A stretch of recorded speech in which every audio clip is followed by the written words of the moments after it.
Did you see on site the work was done? I told him, I said, you guys did a terrific job, you know. Yeah, but it's marvelous, you know. If I think, you know, when we spoke, it was just words.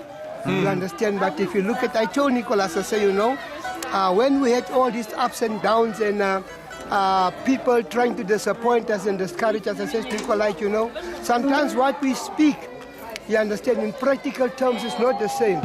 We must stand firm, and I thank also Nikolai, you know, he was standing firm. You understand, now we can see the results. yeah. You know, we see the results of all the hard work, the running up and down. All right, here and there it was a bit stressful, but, you know, we stood onto it. Now we can see, you know, all the time that we have spent. You know, I mean, really it's a blessing. Really it's a blessing, and I thank the French companies and the architectural students, you know, for coming through and making a difference in our country, because our government wouldn't have done that. Even when we went to the government officers, you know, they reject us. They sent us there, they sent us there, they sent us there, you understand. But I think also there's a lot of guys who will be coming from the government next week Sunday to come and have a look.